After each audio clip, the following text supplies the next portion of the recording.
बड़ा सुंदर सा भाव है। प्रहलाद जी महाराज ने पूछा कि देवी मैं असुर बालक हूं, मेरे माता मेरे पिता मेरे परिवार के लोग भगवान को अपना शत्रु मानते हैं, मेरे यहाँ उनका नाम नहीं लिया जाता, मेरे यहाँ उनका मंदिर नहीं है, तो क्या वो भगवान कभी मैं उनकी सेवा नहीं कर पाता हूँ, मैं उनके जल नहीं चढ़ा पाता हूँ, उनको पुष्प नहीं चढ़ा पाता हूँ, उनका अर्चन नहीं कर पाता हूँ, तो क्या वो परमात्मा मुझे फिर भी दर्शन देगा? तो कुम्हारन कहती है हाँ बिल्कुल देगा, भगवान तुझसे दूर है ही नहीं, भगवान तो तेरे पास में ही है। बोले कहाँ है? बोले भगवान तो कण कण में है। कहाँ है कण कण में? तो संत कहते हैं तस्मात् सर्वेषु भूतेषु दया कुरुत सौहृदम् आसुरो भावोन्मच्च यथा तुस्य तथोक्षज। भगवान कहाँ है? बोले तस्मात् सर्वेषु भूतेषु, सब जगह भगवान। कहाँ नहीं है भगवान? क्यों जी जलगांव वालों, सब जगह है ना, सब जगह भगवान है, तो कहाँ नहीं है भगवान? तस्मात् सर्वेषु भूतेषु दया कुरु सौहृदम्। तो प्रहलाद ने पूछा मां दिख नहीं रहा है, बोले सब जगह भगवान पर दिखाई नहीं दे रहा है। तो कुमारन ने कहा दिखाई देगा कब? बोले आसुरो भावोन्मच्च, जो मन के भीतर आसुरी भाव भरा हुआ है उसका त्याग कर दो, और जिस दिन अपने आसुरी गुणों का त्याग कर दोगे उस दिन परमात्मा तुम्हें दिखाई देगा महाराज। अपनी बुराइयों को मिटा दोगे उस दिन भगवान तुम्हें दिखाई देगा। गोस्वामी जी मानस में लिखते हैं हरि व्यापक सर्वत्र समाना। भगवान कहाँ है? बोले भगवान सब जगह है कि नहीं? बोले दिखाई नहीं दे रहा महाराज। अगर सब जगह भगवान ने दिखाई नहीं दे रहा, दिखाई भी देगा, कब देगा? बोले प्रेम ते प्रकट होई में जाना। हरि व्यापक सर्वत्र समाना, और प्रेम ते प्रकट होई में, अगर आपका प्रेम होगा, आपका समर्पण होगा, आपकी श्रद्धा होगी और आपका विश्वास पक्का होगा तो कंकर में से भी नारायण प्रकट हो जाएगा महाराज। इसलिए विश्वास पक्का हो। महाराज प्रहलाद जी इस भाव को यहाँ से सुन लेते हैं। तत्पश्चात प्रहलाद जी को गुरुकुल भेजा पढ़ने। अब पाठशाला किसकी थी? हिरण्यकश्यप की। तो पाठ भी किसका पढ़ाया जाता था? हिरण्यकश्यप का। हिरण्यकश्यप ने महाराज अपने पुत्र को भेजा, गुरुजी से कहा कि मेरे बेटे को मेरे नाम का पाठ पढ़ाओ। अब गुरुजी क से कुछ और पढ़ाते हैं, प्रहलाद जी क से पढ़ते कृष्ण। गुरुजी र से कुछ और महाराज पढ़ाते, तो ये पढ़ते र से राम। गुरुजी बड़े परेशान। छुट्टी हुई, दफूरी का समय था, सब बच्चे आंगन में आकर बैठ जाते हैं प्रहलाद जी के आसपास। बड़े बच्चे प्रसन्न हैं, क्यों? क्योंकि आज युवराज हमारे बीच पढ़ने आए हैं, राजा का बेटा पढ़ने आया है। तो सब कह रहे महाराज हमारे साथ क्रीड़ा कीजिए, हमारे साथ क्रीड़ा कीजिए। प्रहलाद जी कहते हैं भैया ये जो मनुष्य शरीर मिला है ये क्रीड़ा करने के लिए नहीं मिला है, ये भगवान का भजन करने के लिए मिला है। कौमार आचरित प्राज्ञो धर्मात् भागवतानि दुर्लभम मानुषम जन्म। ये शरीर मिलना दुर्लभ है, दुर्लभ है, और दूसरा इसका कोई भरोसा भी नहीं है। हम सोचते हैं अभी आज क्या भजन करना, कल कर लेंगे, कल क्या करना, परसों कर लेंगे। मन बड़ा बड़ा महाराज चंचल है। इस मन से कहो कि भजन करना है, माला करना है, तो ये मन क्या कहेगा पता है? हाँ हाँ करेंगे, मना नहीं करेगा, पर कल करेंगे। मन से कहो कि हमें गीता का पाठ पढ़ना है, तो मन कहेगा हाँ हाँ बिल्कुल पढ़ेंगे, पर अभी नहीं, शाम को पढ़ेंगे। और मन से कहो अभी टीवी महाराज मोबाइल चलाना है, तुरंत चलाएगा, तुरंत, हाँ बिल्कुल चलाएंगे। भगवान की पूजा का कहो तो बोले हाँ, मना नहीं करेगा, उसको पता है मना कैसे कर देंगे। तो ये मन बड़ा विचित्र है। तो संत कहते हैं, प्रहलाद जी ने कहा भैया इस शरीर का इस कोई पता नहीं है कि कब तक जीव नाम ले रही है, कब तक श्रवण सुन रहे हैं, कोई भरोसा नहीं है। इसलिए समय का महाराज भरोसा ना करते हुए जब समय मिल जाए तभी भगवान का भजन शुरू कर दो। तो प्रहलाद जी महाराज कीर्तन करने लगे, सब बच्चे नाच रहे। पाठ किसका पढ़ाना था? हिरण्यकश्यप का। कीर्तन किसका गा रहे हैं? हरि बोल हरि बोल हरि बोल, भगवान का नाम गा रहे, नाच रहे। गुरुजी ने सुना, गुरुजी दौड़ कर आए, कीर्तन रोकने वाले थे पर बच्चे नाच रहे थे। आनंद की महाराज वो ध्वनि, कीर्तन का रस जब श्रवण में गया तो गुरुजी को भी अच्छा लगा, तो गुरुजी भी नाचने लगे। प्रहलाद महाराज हिरण्यकश्यप ने भेजा अपने सैनिक को, जाओ मेरा बेटा क्या पढ़ाई कर रहा है। सैनिक देखने आया तो सैनिक को भयंकर क्रोध आया, भैया कि हमारे राजा का पाठ तो पढ़ नहीं रहे, विष्णु का पाठ पढ़ रहे। दौड़ कर आया और जैसे ये रोकने का प्रयास करता है, इसने भी सत्संग सुना, कीर्तन सुना, और इसने भी भाला और वो ढाल फेंक दी और ये भी नाच रहा है। कुछ लोग कथा देखने आते हैं, सुनने नहीं आते। क्या करने आते हैं? देखे तो कैसी व्यवस्था की है, कैसे पंडित जी आए हैं, कौन लोग हैं। कहते हैं ना, श्रोता, श्रोता और सरोता, तीन प्रकार के लोग होते हैं। बड़ा सुंदर कहते हैं, हमारे मालवा में एक संत गाते हैं, कहते हैं कि 3 प्रकार के लोग कथा सुनते हैं। एक श्रोता, एक सोता, एक सरोता। श्रोता को खाली कथा से मतलब, सुविधा से कोई लेना देना नहीं। और सोता को क्या मतलब, बस सहारा मिल जाए जाकर। एक श्रोता जिसको कथा से मतलब, सोता जो हमारा सहारा ढूंढता है कथा में आने के बाद, बढ़िया मिल जाए तो कहीं ना कहीं। और एक होता है सरोता, वो कमियां ढूंढता है। क्या ढूंढता है? कमियां। ये तो किया ही नहीं, पंडित जी ने ये बात तो बताई नहीं, आज हमें तो प्रसाद मिला ही नहीं। अरे भैया, अपने आप को, कबीर जी कहते हैं ना, एक होता है सूप, एक होती चलनी। सूप क्या करता है? अच्छा अच्छा अपने पास रखता है और बुरा बुरा उड़ा देता है। और चलनी क्या करती है? बुरा बुरा खुद रख लेती है। अच्छा अच्छा, तो अपने को सूप बनाओ, अच्छा अच्छा रख लो, समझ में आए वो सुनो, समझो, और बुरा बुरा ये श्रोता होता है महाराज। बोलो भक्त और भगवान की। हिरण्यकश्यप खुद आया, खुद ने आकर देखा, गर्जना की, कीर्तन शांत हो गया। गुरुजी पर क्रोध किया तो गुरुजी ने कहा, भैया मेरी कोई गलती नहीं है, तुम्हारा बेटा ही नारायण का पाठ पढ़ा रहा है। अब हिरण्यकश्यप ने सोचा, क्या करूं, मेरा बेटा ही गलत है। बोले ऐसे बेटे को जहर दे दो, मार दो। जहर दिया। उम्र है 7 वर्ष। कितनी उम्र थी प्रहलाद की? 7 वर्ष। 7 वर्ष के बच्चे को जहर दिया। पता नहीं है जहर है, पता थोड़ी है जहर है। किसी ने कहा, लो भैया तुम्हारे पिताजी ने भेजा है, P low. Prahlad G P गए और पी के भी अमर हो गए। एक मीराबाई को भी जहर दिया था। मीराबाई पद लिखती है कि जहर को प्यालो राणा जी भेजिया, क्यों जी, और पीवत मीरा हासी। किसी को जहर पीना पड़े वो हंसेगा कि रोएगा? जहर पीना ही नहीं चाहिए, और अगर कोई पी रहा है तो रोकर ही पीना पड़ेगा। पर मीरा को जहर दिया पीने को तो वो हंसने लगी। जहर को प्यालो राणा जी भेजिया, पीवत मीरा हासी। और जो हंसकर जहर पिएगा उसको दुनिया क्या कहेगी? लोग कहे मेरा तो भाई बावरी। जहर को प्यालो राणा जी भेजिया, पीवत मीरा हासी। लोग कहे मेरा तो भाई बावरी, सास कहे कुल नासी। पर मीरा कहे मैं तो अपने नारायण की आप हो गई दासी। कोई मीरा की आंखों से, कोई सहेली गई मीरा के पास, मीरा ये जहर है मत पीना, पिएगी तो तू मर जाएगी। मीरा भाई केरी जहर नहीं है, ये चरणामृत है। किसका चरणामृत? मेरे भगवान का चरणामृत है। बोले चरणामृत नहीं है, कालकुट विष है, पिएगी तो मर जाएगी। उस समय मीरा कहती नहीं, कालकुट विष नहीं है, ये चरणामृत ही है। सहेली कहती है काला दिखाई नहीं दे रहा तुझे जहर है? तो मीराबाई कहती है भाई ये काला जहर नहीं है, मेरा मंदिर में बैठा मेरा सावरिया सेठ काला है तो उसका चरणामृत भी काला है महाराज। मेरा भगवान है तो वैसा ही चरणामृत। और लोगों को जहर दिखाई दे रहा है, ध्यान देना। मीरा को क्या दिखाई दे रहा है? मीरा ने कटोरा उठाया और कटोरे को हाथ में लेकर नृत्य करने लगी। संत लिखते हैं, कर में प्यालो देख मीरा होए अधीर नाची, देख कालकूट नाची छाया महाकाल की। नाच उठी दासी निज जीवन सफल जान, नाच उठी कुमति कराल नरपाल की। नाची देवांगना होलासली मानस में, नाची अति आनंद में गेह मुंड माल की। और नाची नैनो की पुतली प्याले बीच, और पुतली में नाच उठी मूर्ति गोपाल की। उस कटोरे में मीरा को कृष्ण नजर आ रहा है, और जिसको जहर में भगवान नजर आता है उसके लिए जहर भी अमृत। और प्रहलाद जी को जहर दिया गया, क्या जी?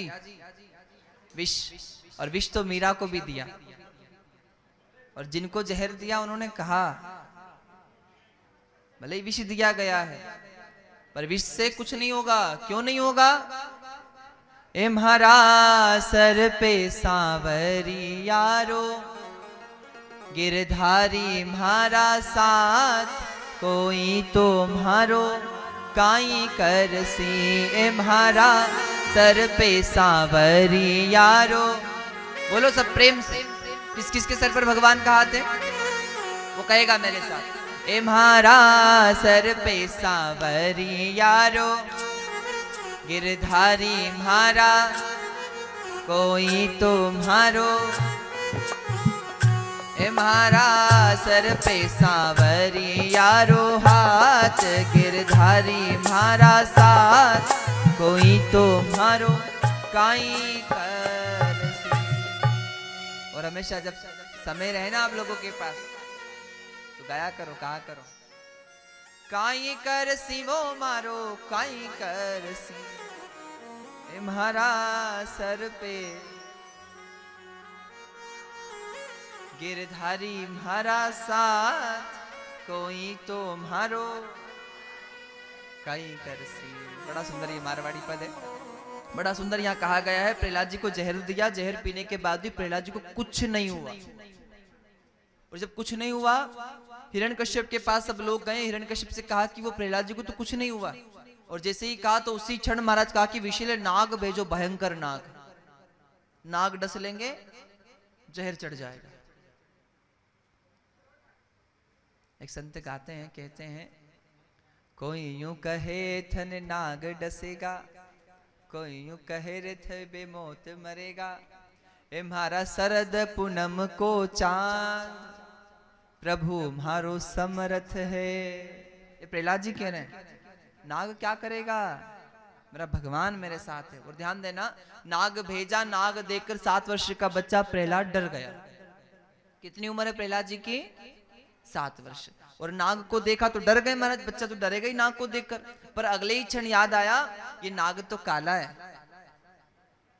और उस दिन उस कुम्हारण के यहाँ जो भगवान प्रकट हुआ था वो भी काला था। और उस कुम्हारण ने कहा था भगवान कहां? बोले सब जगह। तो ये नाग नहीं है, इस नाग में मेरा भगवान है। और हो सकता है मेरे पिताजी के कारण, इन द्वारपालों के कारण मेरे भगवान को मेरी याद आई होगी, मेरा भगवान मुझसे मिलने आया होगा। पर इन मेरे पिताजी के कारण, द्वारपालों के कारण मेरा भगवान नाग का रूप बनाकर आया। तो प्रहलाद जी उसी क्षण जो भय था उसका त्याग कर देते हैं, उस नाग के पास गए, नाग को उठा लिया, गले में पहन लिया और नाग से प्रेम करने लगे। ये नाग नहीं है, ये तो मेरा नारायण है। ये नाग नहीं है, ये तो मेरा नारायण है। और जैसे ही प्रहलाद जी उस नाग से प्रेम करने लगे, वो नाग भी अपने स्वभाव को भूल जाता है और नाग में से भी नारायण प्रकट हो जाता है महाराज। इसीलिए कहा है हरि व्यापक सर्वत्र समाना, और प्रेम ते प्रकट होई में जाना, राम ही केवल प्रेम प्यारा। भगवान को कुछ नहीं चाहिए, भक्तों से भाव चाहिए। क्या दे सकते हैं भगवान को? भाव, प्रेम। बाकी हमारे पास ऐसा कुछ नहीं जो हमने भगवान को दिया हो। भगवान को खाली यही दे सकते, प्रेम भाव। तो यहाँ बड़ा सुंदर सा भाव है। संतजन कहते हैं, प्रहलाद जी को भगवान कहते तू चिंता मत करना, पग पग पर तेरे साथ हूं। अब किसी ने हिरण्यकश्यप जाकर कहा जहर दिया तो भी नहीं मरा, भयंकर विषैले नाग भेजे तो भी कुछ नहीं हुआ, अब क्या करें? उस क्षण महाराज हिरण्यकश्यप कहता है ऐसा करो, पहाड़ी से गिरा दो, ऊपर पर्वत पर चढ़ा दो और खाई में गिरा दो। ले गए, 7 वर्ष के बच्चे को गिरा दिया। भगवान ने फूलों की सेज बना दी और भगवान ने प्रहलाद को वहां से भी बचा लिया। फिर कहा कि उसको कुछ नहीं हुआ, वापस आ गया। हिरण्यकश्यप ने कहा अभी नहीं मरा। बोले नहीं मरा तो ऐसा करो, अपनी सेना में बहुत सारे हाथी हैं, गज, हाथी से कुचलवा दो। और भयंकर महाराज हाथियों को बुलाया गया। हाथी निकल गए चढ़कर ऊपर से, पर भगवान ने प्रहलाद जी के जो स्वरूप को वज्र से भी कठोर कर दिया, कुछ भी नहीं हुआ। और ध्यान रखना हमेशा, जाको राखे साइया, जितने तारे गगन में उतने शत्रु होए, बाल ना बाका कर सके जद राम कृपा होए। बचाने वाला भगवान है तो कोई कुछ नहीं कर सकता महाराज। इसलिए संत कहते हैं, बोलो महाकाल महाराज की राधे राधे। अब थोड़ा समय बीता, एक महाराज लोहे के खंभ को तपाया गया। बोले इस अग्नि से तपे हुए महाराज खंभ से प्रहलाद को बांध देंगे, जल जाएगा। प्रहलाद जी को लेकर गए। प्रहलाद जी डर गए कि ये तो आ गए, क्या होगा। पर अगले ही क्षण भगवान नारायण उस खंभ के ऊपर चींटी का रूप बनाकर चलने लगे। क्या बनकर? प्रहलाद जी ने सोचा कि भगवान इस चींटी की रक्षा कर रहे हैं तो मेरी भी रक्षा करेंगे। खंभ से बांध दिया तो भी कुछ नहीं हुआ। अब थोड़े दिन बाद हिरण्यकश्यप की छोटी बहन आई। नाम क्या था? प्रहलाद जी की बुआ थी ना एक, क्या लगती है प्रहलाद की? बुआ। हिरण्यकश्यप की कितनी अच्छी बहन थी, है ना एक, कितनी अच्छी बुआ थी। अच्छा, ऐसा सोच सकती है क्या? बहन बेटी कैसा सोचती है अपने परिवार के बारे में? सदैव अच्छा सोचती है, भगवान मेरे भाई का भला करे, मेरे भतीजे का खूब भला करे। ये बहन बेटी हमेशा मांगती है। तो ये कैसी बुआ है जो महाराज प्रहलाद जी को लेकर अग्नि में बैठ गई। तो संत कहते हैं हिरण्यकश्यप ने इसको आज्ञा की। हिरण्यकश्यप कहता है कि तेरे पास ब्रह्मा की दी गई रंभा की चुनरी है, और उस चुनर को लेकर अगर तू अग्नि में बैठ जाएगी तो तुझे कुछ नहीं होगा, पर प्रहलाद जी उसमें भस्म हो जाएंगे। योजना बनी। योजना बनाने के पश्चात प्रहलाद जी को होलिका की गोदी में बिठाया गया। होलिका ने वो चुनर ओढ़ी। संत जन यहाँ एक अलग अलग मत देते हैं। कुछ संत कहते हैं कि होलिका ने बुरा नहीं सोचा प्रहलाद का। अगर बुरा सोचते तो होलिका की पूजा नहीं होती। जिसने भक्ति का बुरा सोचा उसकी पूजा होगी, पर होलिका की तो होली पूजा होती है ना महाराज। हम शाम को पूजा करने जाते हैं, अगले दिन भी जाते हैं। तो कुछ संतों का ऐसा भाव है, संतों का ऐसा मत है। संत कहते हैं कि महाराज होलिका के मन में यह भाव था कि मेरे कुल में एक ही भगवान का भक्त हुआ है, बाकी ये सब भगवान के शत्रु मानते हैं, भगवान के विरोधी हैं। और भगवान की सेवा करने से अपना और पूर्वजों का कल्याण होगा। और ये प्रहलाद खुद का तो कल्याण करेगा, पर मेरी पीढ़ियों का भी कल्याण करेगा महाराज। इसलिए मैं अपने आप को मिटा लूंगी, पर प्रहलाद के ऊपर आँच आने नहीं दूंगी। उस होली ने महाराज, जिसका एक नाम डूंडा भी कहा जाता है। क्या नाम कहा जाता है? डूंडा। इसलिए होली में डूंड जलाया जाता है। तो ये जो डूंडा है, इस होली ने अपने ऊपर जो चढ़ी चूनर है वो प्रहलाद को उड़ा दी, और हरि भक्त को बचाकर खुद हरि की होली, इसलिए इसका नाम हो गया होली। प्रहलाद जी को कुछ नहीं हुआ। अब यहां संत तो कहते हैं महाराज हिरण्यकश्यप को भयंकर क्रोध।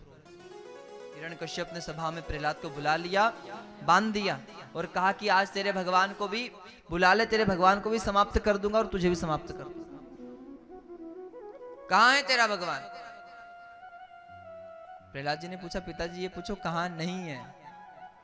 अण में कण में भुवन भुवन में सब जगह भगवान बैठे हैं। और जैसे ही पूछा तो संत जन कहते हैं, प्रहलाद जी कह रहे जिस तलवार को निकाला उसमें मेरा भगवान ने, जिस मयान से निकाला उसमें मेरा भगवान है, जिस वाणी से बोल रहे हो उस वाणी में भगवान, जिस आंखों से देख रहे हो उस आंखों में भगवान है। ये पूछो कहां नहीं है। हिरण्यकश्यप क्रोध करके प्रहलाद जी की ओर दौड़ा। बीच में कयादू आ गई। हिरण्यकश्यप ने क्रोध में अपनी पत्नी को, कयादू को मार दिया महाराज। कयादू का प्राणांत कर दिया। प्रहलाद रोने लगे। फिर पूछा कहां है तेरा भगवान? खंभ था सामने। भगवान कहां? जहां भक्त की हां। कहां है भगवान? मूर्ति पूजा क्यों करते हैं? क्योंकि हमारा भरोसा वहां है। और कहां है भगवान? जहां हमारा विश्वास है। ये प्रमाण दे रही है ये कथा कि प्रहलाद जी ने हां किया। हिरण्यकश्यप ने पूछा खंभ में, और प्रहलाद जी ने कहा हां। और भगवान कहां? जहां भगत की हां, भगवान वहां। अगर ये कह देते ना, हमारे ये पूछता कि दीवार में, तो प्रहलाद जी हां दीवार की करते तो भगवान को दीवार में से आना पड़ता। जमी में तो भगवान को जमी से आना पड़ता। भगवान सब जगह है, पर जहां भक्त का मन, जहां भक्त का विश्वास, जहां भक्त की श्रद्धा टिक जाती है, वहीं से भगवान प्रकट हो जाता है महाराज, चाहे वो कहीं भी हो। और जैसे ही कहा प्रहलाद भगवान कहां है? बोले खंभ में। हाँ, तो बोले भगवान वहीं से प्रकट हो गए। आज भी खंभे हैं कि नहीं पत्थर के? उनमें भगवान नरसिंह बसते हैं कि नहीं? एक संत लिखते हैं, सूर घनेरे फिरे कन मांगत, तेपक सुरसो स्वाद कहां है? करताल मंजीर बजावती है, मीरा मतवारी सी याद कहां है? श्री राम कथा कितनों ने लिखी, नरसी सरसी तुलसी सरसी मर्याद कहां है? और श्री राम श्री नरसिंह बसे हर खंबन में, प्रकट कर दे प्रहलाद कहाँ है। भगवान नरसिंह तो हर खंबे में, पर प्रकट करने वाला वो प्रहलाद, वो श्रद्धा, वो विश्वास, वो भाव नहीं है जो भगवान को सब जगह देखे। बोले नरसिंह भगवान की। शाम महाराज युद्ध हुआ, युद्ध शाम तक आ गया है और शाम के समय भगवान नरसिंह ने हिरण्यकश्यप को पराजित कर दिया है और महाराज महल की देहली पर आकर बैठ गए हैं और महाराज अपनी जंगा पर अपनी गोदी में डाल लिया। और संतजन यहाँ ऐसा कहते हैं, भगवान श्री नरसिंह हिरण्यकश्यप से कहते हैं, हिरण्यकश्यप याद कर, तू ब्रह्मा जी के सारे वरदान याद कर, और आज ब्रह्मा जी ने जितने भी वरदान तुझे दिए हैं उन सब का मैं नियम में पालन करूंगा और उसके बाद तेरा प्राणांत करूंगा। और संत कहते हैं महाराज, देवता नरसिंह भगवान की स्तुति करते हैं, प्रभु आप इसका प्राणांत कीजिए। हिरण्यकश्यप कह रहा है आप मुझे नहीं मार सकते, आप मुझे, भगवान ने क्या क्यों नहीं मार सकते? बोले मुझे वरदान है ना अस्त्र से मरूंगा ना शस्त्र से। भगवान ने कहा अस्त्र शस्त्र की तेरे लिए जरूरत ही नहीं है। जो बच्चों पर, घर की स्त्री पर, कहो राधे राधे, समझ जाओगे आप, तो बड़ा सुंदर का है। जो घर की स्त्री पर और बच्चों पर महाराज प्रहार करते हैं या वार करते हैं, उनको वीर नहीं माना जाता। तो यहाँ बड़ा सुंदर, तो कायर है, तेरे लिए अस्त्र शस्त्र की आवश्यकता ही नहीं है। दूसरा वरदान, हिरण्यकश्यप कह रहा है कि मुझे वरदान है ना धरती पे ना आसमान में। भगवान ने कहा ना धरती पे ना आसमान में, मेरी गोदी में है। तीसरा वरदान ये कह रहा है कि ना घर में मरूंगा ना घर के बाहर। तो भगवान ने कहा ना घर में ना घर के बाहर है। फिर ये चौथा कह रहा है कि ना नर से मरूं ना, मुझे वरदान है महाराज ना नर से मरूंगा ना नारायण से। भगवान ने कहा हमारे देख मैं कौन हूं? बोले आप तो नरसिंह हो, ना नर है ना नारायण है। और उस समय संत जन कहते हैं कि महाराज एक और जो विशेष वरदान मांगा था इसने कि 12 महीनों में नहीं मरूंगा। तो 12 महीने होते हैं ना, कितने महीने मानते हो जलगांव वालों? 12 महीने मानते। भगवान ने कहा मैंने तेरे लिए 13वां महीना बनाया, अधिक मास, मल मास, पुरुषोत्तम मास, ये भगवान ने बनाया और कहा कि इसी महीने में मैं तेरा कल्याण करूंगा। और भगवान कृपा करते हैं प्रहलाद जी पर और हिरण्यकश्यप का प्रणांत करते हैं। बोलो भक्त और भगवान की। भगवान ने क्रोध किया, क्रोध करने के बाद देवता घबरा जाते हैं, सभी देवता हाथ जोड़कर स्तुति करते हैं भगवान शांत हो जाइए। भगवान का क्रोध शांत नहीं हुआ, लक्ष्मी जी आई तो भी भगवान शांत नहीं हुए। सप्तऋषियों ने प्रहलाद जी से कहा कि प्रहलाद जी आप जाइए, आप भगवान को शांत कीजिए। प्रहलाद जी आए और प्रहलाद जी कह रहे हैं जो सप्तऋषि जिनको शांत नहीं कर पाए, देवता जिनको शांत नहीं कर पाए, जिनका क्रोध मां लक्ष्मी शांत नहीं कर पाई, उन भगवान का क्रोध ये दैत्य का असुर का बालक कैसे शांत कर देगा? और ऐसा कहकर प्रहलाद जी रोने लगे। क्या करने लगे? और भगवान सब कुछ सह सकता है पर अपने भक्त के आंखों में कभी आंसू नहीं देख सकता है महाराज। भगवान भक्तों कभी रोता नहीं देख सकता। भगवान का क्रोध शांत हुआ, भगवान ने प्रहलाद जी को गोदी में बिठा लिया, सर पर हाथ घुमा रहे प्रहलाद के, कह रहे हैं प्रहलादम भद्रम भद्रम ते प्रीतो हम ते सुरोत्तमः वरम वृषिणा भीमत्तम काम पुरोस्म्यहम्। हे प्रहलाद वरदान मांगो, तुम्हें क्या चाहिए? प्रहलाद ने पहला वरदान मांगा, भगवान मुझे वरदान दीजिए कि ये मेरे पिता जिनका आपने वध कर दिया, ये मेरे पिता हैं और पुत्र का ये दायित्व होता है कि पिता की सद्गति हो, पिता दो गति में ना जाए। तो ये मेरे पिता थे, इनको आप वैकुंठ में स्थान दीजिए, इनकी सद्गति हो जाए। तो भगवान कह रहे तू क्यों सोचता है ऐसा कि तेरा पिता अधोगति में गया होगा? अरे जिस कुल में प्रहलाद जन्म ले लेता है उस कुल के एक पिता नहीं, उस कुल की 21 पीढ़ियां महाराज स्वर्ग में चली जाया करती है, उनकी सद्गति हो जाया करती। इस प्रकार प्रहलाद जी को समझाया महाराज। दूसरा वरदान भक्ति का मांगा। तीसरा क्रम वचन लिया भगवान से कि आज के बाद मेरे कुल में किसी भी दैत्य का आप वध नहीं करोगे, किसी को मारने नहीं आओगे, क्योंकि इसके पहले आपने मेरे ताऊ जी मेरे हिरणाक्ष को मार दिया, उसके बाद मेरे पिताजी को भी मार दिया। तो मुझे वरदान दीजिए कि देवताओं का हित करने जरूर आइएगा पर मेरे कुल में किसी को मारिएगा नहीं। ये वरदान भी प्रहलाद जी ने मांगा था। तत्पश्चात प्रहलाद जी को भगवान ने भक्ति का वरदान दिया। और इस प्रकार भक्ति का जो चरित्र है, भक्त का चरित्र है, सुखदेव महामुनि ने परीक्षित जी को गाकर सुनाया था।